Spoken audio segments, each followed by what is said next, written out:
Hey guys, good morning. It is Monday, December 16th, 2024, and there's a lot of news over the past 4 to 6 days about drones over the United States, specifically on the East Coast, over New York, New Jersey, Pennsylvania, etc. I wanted to talk about what some of the short, medium, and long-term implications this might have on the price of silver, given some of the most popular conspiracy theories that we're seeing online. And when I say conspiracy, I don't mean that in a negative term, but the media tends to put it in those light. So, theory number one is the alien invasion theory. I mean, really? Do you really think that between the 8 weeks between the election and inauguration day, there's going to be a true, real alien invasion with LED lights on these mysterious objects in the sky? It's just not true.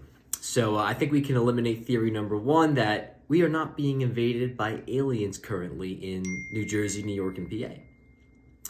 Theory number two is that this could be a foreign invasion, like the China balloon scandal last year, from China, Russia. I've been hearing a lot about Iran. People are discussing Iran as well.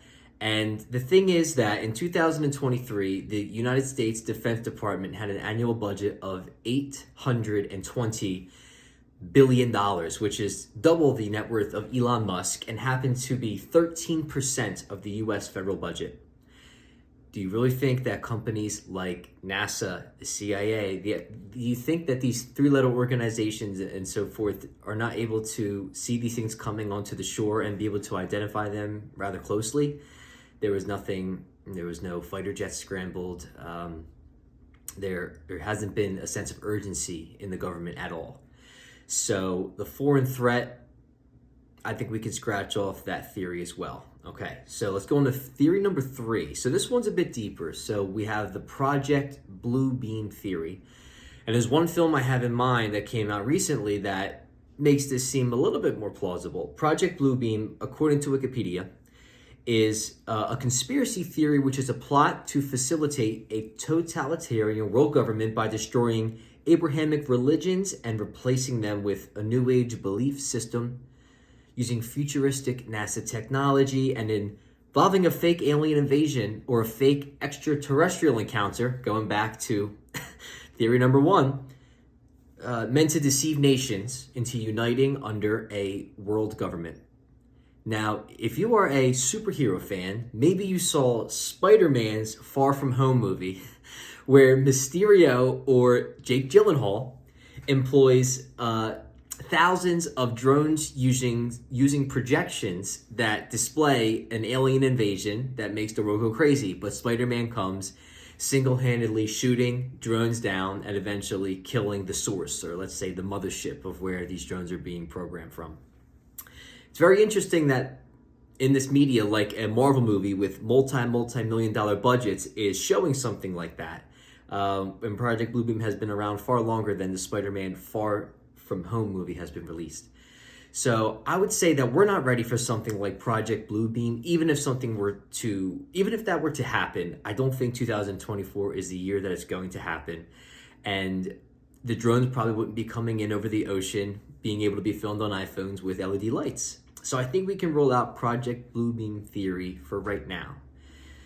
Theory number four, this has been coming out more recently, is that the drones are in search for WMDs, weapons of mass destruction. Now, this is one to really be taken seriously. For instance, Barstool Sports made a new article that came out this morning. The hottest and most terrifying theory going around about the mysterious drones flying over New Jersey is basically the plot of the movie Sum of All Fears. It was written by Dante. So what you're saying is that these drones are actually employed by the United States government, and they can detect gamma rays, which means that if there are nuclear bombs or dirty bombs or any kind of large weapons that are on the east or west coast or wherever these drones are showing up, apparently they can detect the radiation coming from these nuclear dirty or WMD weapons and help protect the country from a potential attack. Now, that's a big deal because the talk recently is that World War III will be we will see the usage of nuclear weapons. Many people argue that World War III has already started with cyber attacks. I want to read to you the Department of Defense. The Department of Defense released had a press release on December 14th, 2 days ago, and I wanted to read you the last paragraph from the spokesperson. The main point is to deter the activity using some of our electronic means that can respond to most of these small commercial systems and deny them access to the airspace over our bases. We don't know what the activity is. We don't know if it's criminal, but I will tell you that it's irresponsible. Here on the military side, we are just as frustrated with the irresponsible nature of this activity. Do you really think with an $820 billion budget that they're letting these drones fly over military bases and they don't know what they're from? We have to employ common sense here. This is not common sense, it's gaslighting. So they probably belong to the military bases. So what would happen if this fourth theory happens to be true to the price of silver? Okay? Thinking about some of the biggest events of the past 25 years. 9/11, the 2008 housing market crash, the coronavirus stock meltdown. What happens in the short and the long term? So typically, people will go to sell the silver pretty shortly after an event, and the price of silver comes down. The reason they sell silver is because they want the liquidity in order to buy other assets that are on sale, okay? Like stocks, etc. But as the banks, the central banks, they inject liquidity into markets in order to bring it back up, in order to support our system. And you see silver come back up with the prices of everything else. But, at the end of the day, when we're talking about a WMD or a dirty bomb, temporarily, supply chains could be disrupted, our financial systems might be on pause, okay? And you might not be able to get on the internet in order to transact stocks, electronic bonds, Bitcoin, etc. And if we didn't have internet connection right now, what would you want to have? Physical, tangible bullion. Something that you can hold in your hand, something that you can feel on your skin, something that you can transact that has a store of value globally.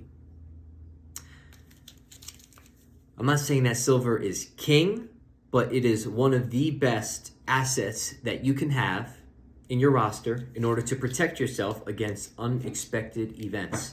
You can trade it for money, whatever else you need, and even if the price goes down as people are selling for liquidity, if you hold on, it will probably have an all-time high that will be much higher than what you sold it for at some point in the future. All right, thank you guys for tuning in. This was Pure Bullionaire. I hope you guys have a great week. Have a great Christmas if I don't see you before then. I'll talk to you later.